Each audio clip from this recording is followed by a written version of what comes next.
In this video, I'm going to look at all the energetics questions, all the longer answer questions that we had. So it's going to be a fairly long video, so I'll try and put some little bookmarks in so you know which question we're on which time. So if you haven't tried any of the questions, again, I'm going to repeat it. Go back and try them, don't jump to the answers. So question 1. We've got hexguanine reacts with hydrogen gas to form hexane. They're both liquids, might be useful, might not be. We're going to draw a Hess cycle and use it to calculate enthalpy change. So first thing I'm going to do is I've got delta H combustion values, so I'm just going to think to myself, what does that make? It makes carbon dioxide and water. The bottom one says delta HF of H2O instead. So if I actually wrote the equation for the formation of water though, what I could see is that it's just the combustion of hydrogen.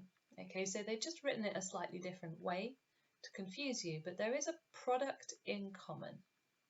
And there are products in common for combustion. So now I have some products that all these reactions make. That's going to tell me that they go at the bottom of my Hess cycle. So I'm going to draw the reaction that I want to calculate the delta H for at the top of the Hess cycle.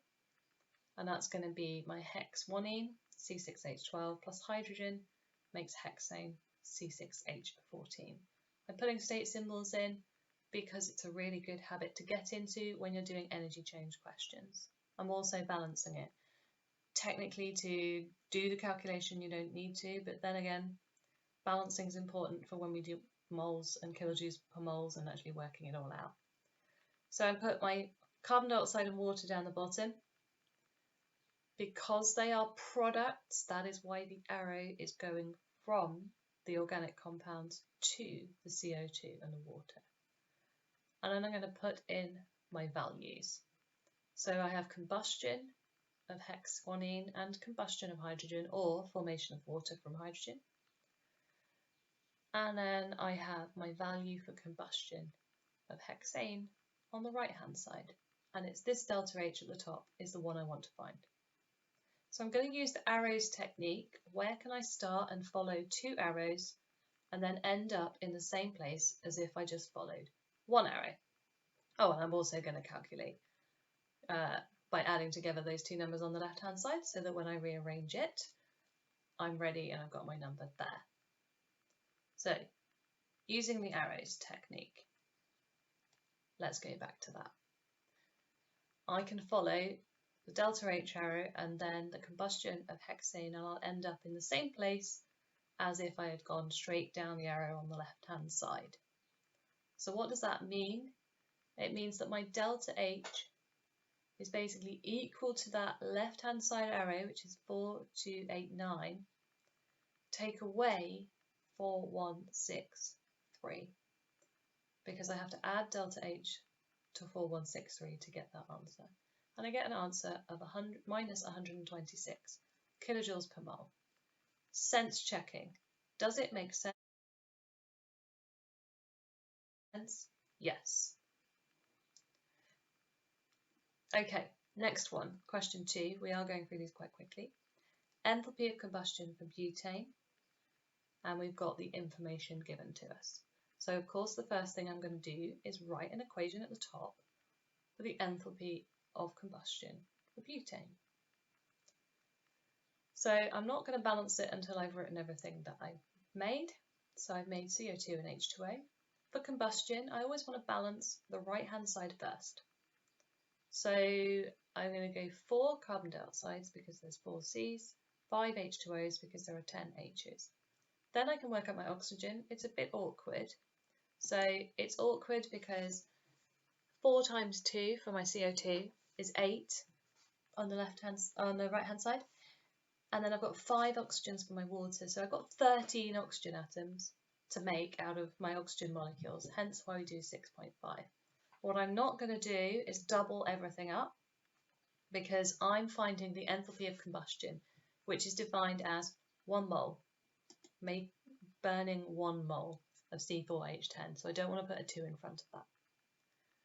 Okay, what information have I been given? Well, I'm going to point out that I've already used C4H10, CO2 and H2O in that top equation. And so I'm going to look at the stuff on the left-hand side. That is the stuff that I need to put at the bottom. And it turns out that the left-hand side is all elements, so they have something in common. So actually what they've done here is they've actually just given me 3 delta H formations, and they just haven't told me. My arrows are going up because we're going from the elements to the compounds. Those are the energy changes I've been given. That is the direction of the energy changes I've been given. So now I can start filling in some of the values on my Hess cycle from the information given to me. So my formation of butane is fine, oxygen I can ignore. So that's all I've got on the left is -127. Oxygen goes from 6.5 to 6.5, no change.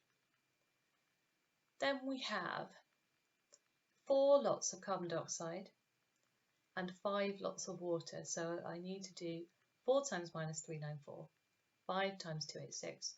And I'm going to add that up before I put it into my final calculation, because there's going to be a mark for that in the question, adding it up.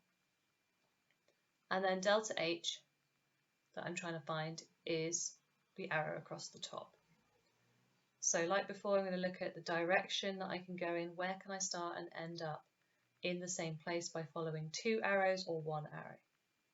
So writing that out, it means that -127 plus delta H by going across those 2 arrows equals -3006. So I'm just following it out. I'm not changing the signs of anything until I move it to the right-hand side of my equation. That's why I'm changing the sign. So if you just kind of thought, I don't know, you change the sign on one of the arrows, think of it that way instead. Final answer, -2879. Large number, but does it make sense? Yes, it does. We're combusting butane. It's a reasonable sized alkane.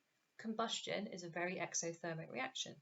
So I'm therefore expecting a large exothermic value, and that's exactly what I've got. So sense checking, it makes sense. Question 3. So very slightly different because it's now asking us for a bond enthalpy, and we're used to using bond enthalpies when we calculate other bond enthalpies. So we're not used to doing it from reaction enthalpies.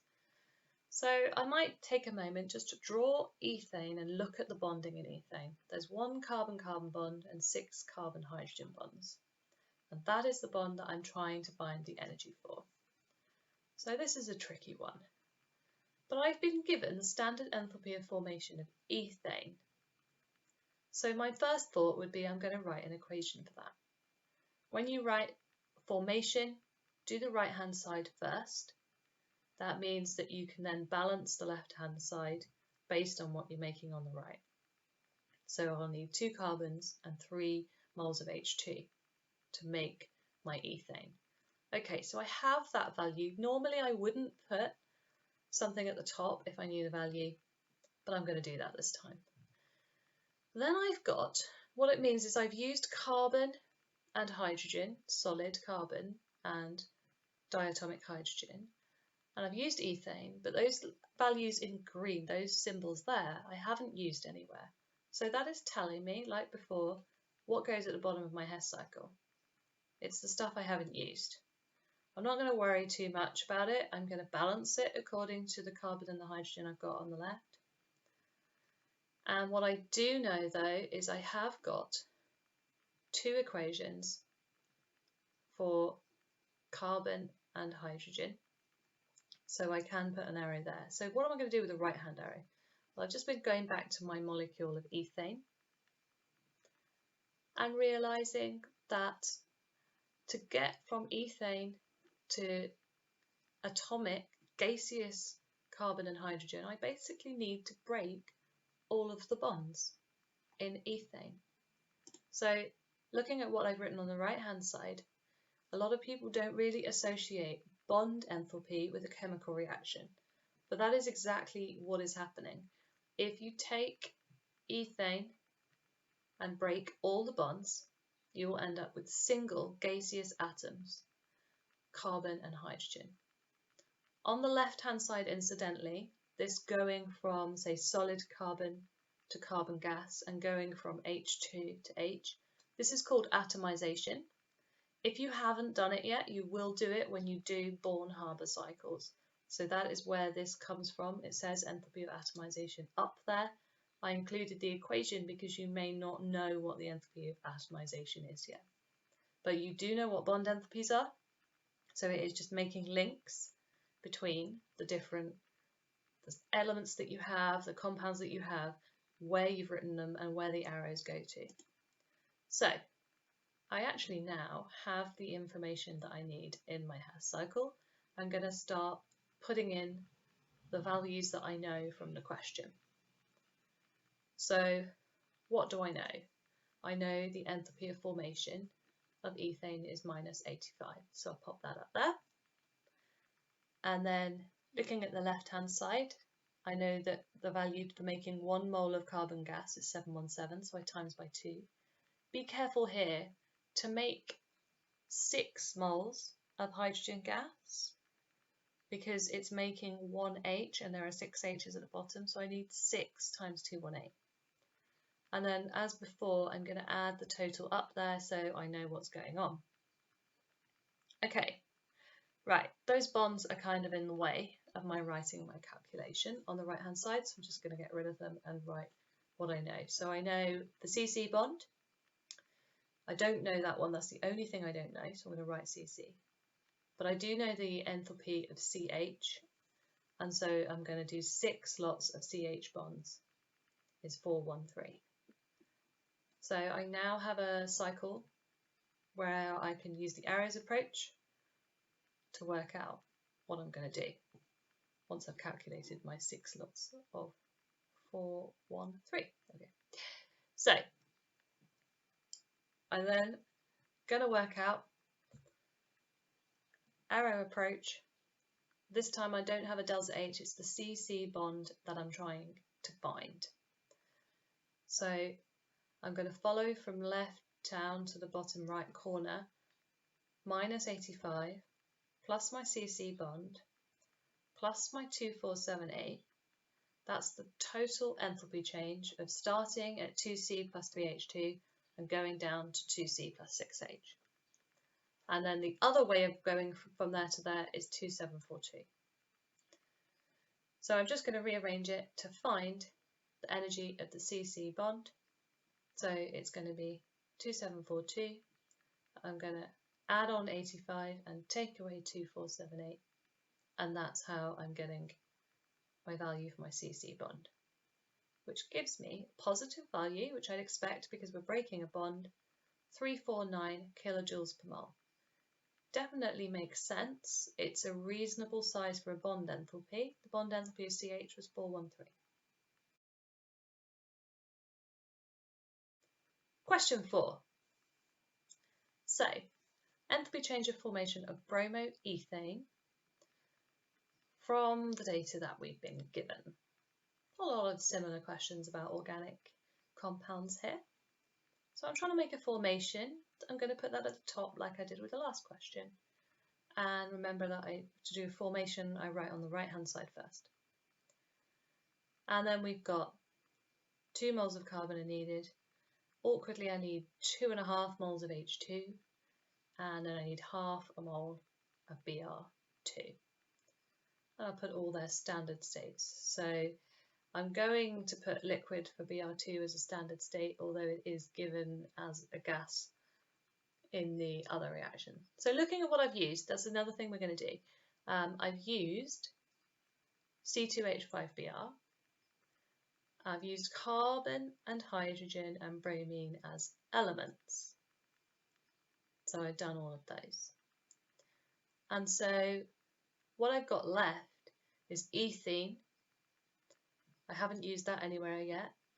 That's going to have to go down the bottom. And I've also got HBr left over.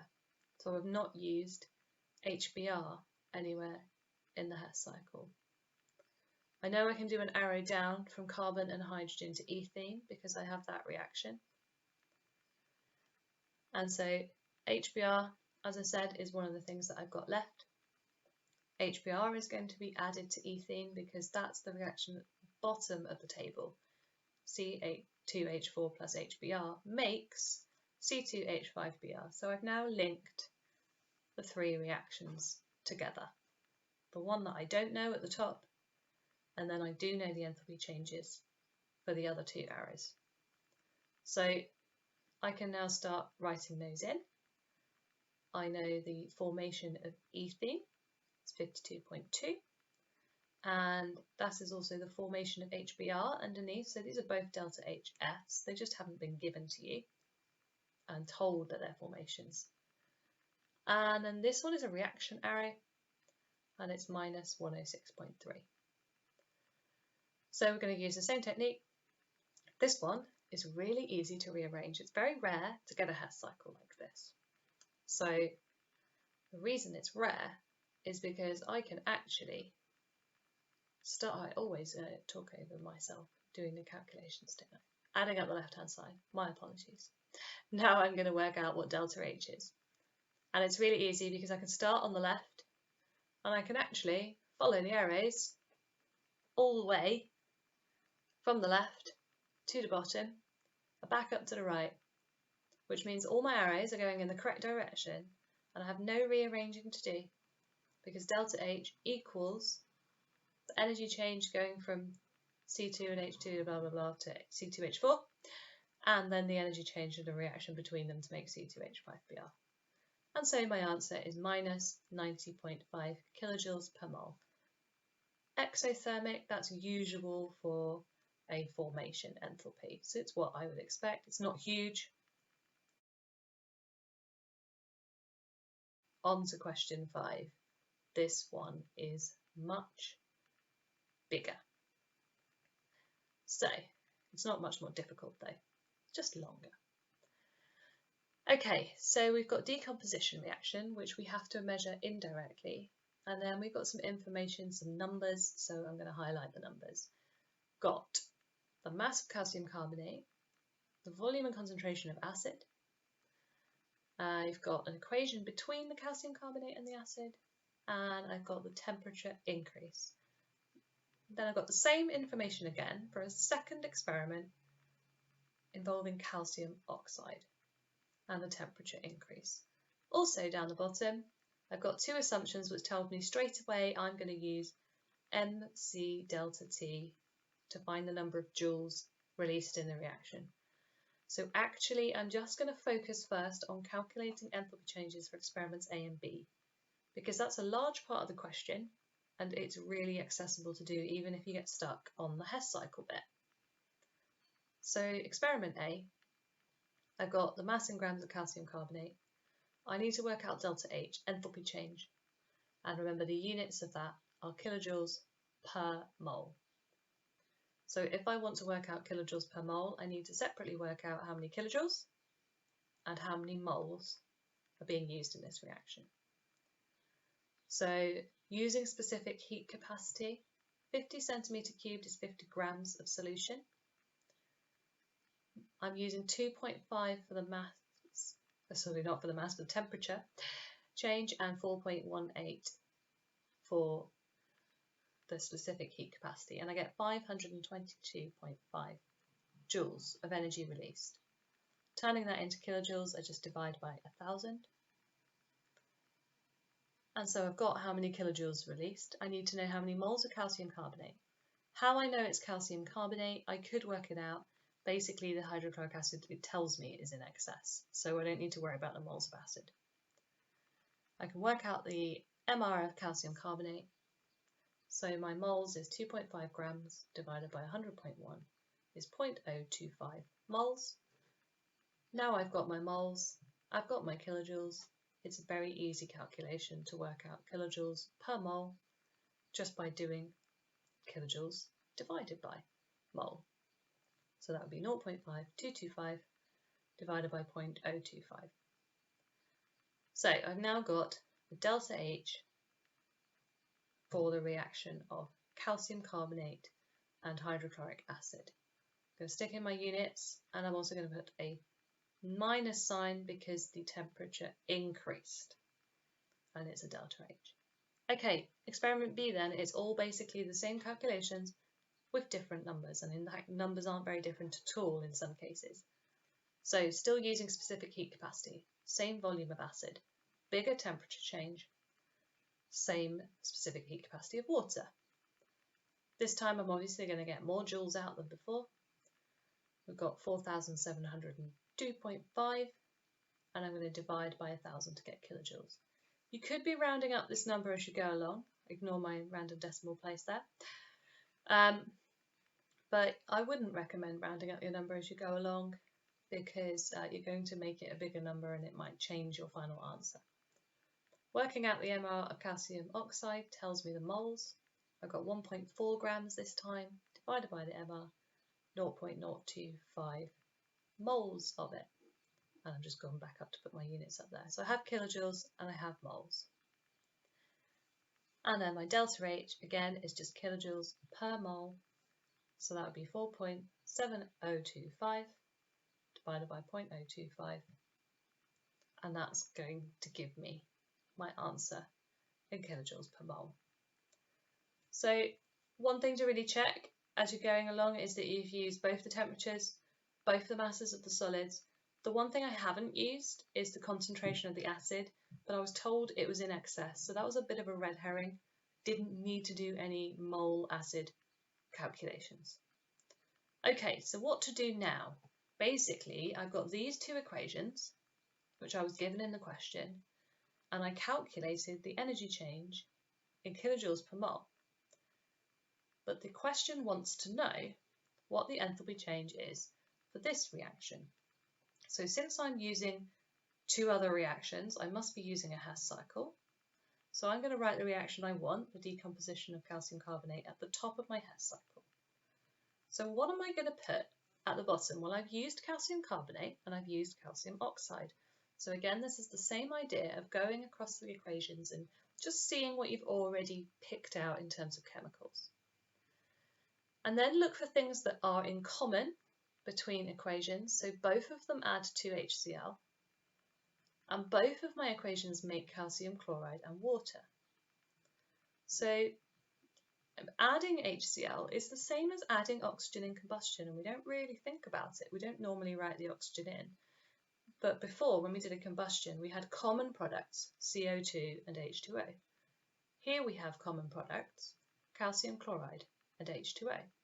So they're going to go down the bottom of my equation. And looking at the calcium carbonate side, I know that if I add acid to calcium carbonate, I'll make calcium chloride and H2O. So the arrow goes downwards because this is the product I get when I add 2HCl. Just put it in brackets at the top to remind you that's how you went from calcium carbonate to calcium chloride and water. If I add HCl to the right hand side, then I'm also going to make calcium chloride plus water if I add it to calcium oxide. What about this extra CO2 though? Because when I add it to calcium carbonate, I also make CO2. I can't ignore that. That carbon dioxide can't just disappear, so I'm going to put that down the bottom. And it turns out it's not an issue because calcium oxide makes CaCl2 and H2O, as we've shown there. And the CO2 is already there on the right-hand side of that equation. So that's basically like when you have an element and you're doing formation and you don't need to take it into account. I put my two HCl's on either side just in brackets to show that it's still balanced. So we're really familiar with using combustion, but you don't have to just be adding oxygen. You could be adding anything to a compound. From now on, I've just got those enthalpy changes. I already know them. And I'm trying to find delta H. So it's just a case of rearranging my Hess cycle in the way that we've been doing all the way along. So delta H, in this case, take away 188.1 or plus minus 188.1 equals minus 20.9. Bit of rearranging then. 20.9 plus 188.1, and then that will give me a nice endothermic value, positive enthalpy change of 167.2 kilojoules per mole. Why do I want it to be endothermic? Because it's a thermal decomposition reaction of calcium carbonate, and that is exactly what I would expect a thermal decomposition to have, a positive enthalpy change. And that's the last bit of that question. So again, any questions on any of these, please feel free to write them down, send them to me, cksciencetuition@gmail.com. We'll talk about them in the Q&A. Can't reply to individual emails because there's so many of you on the course, but rest assured I will try and get through as many as I can at the end of the week.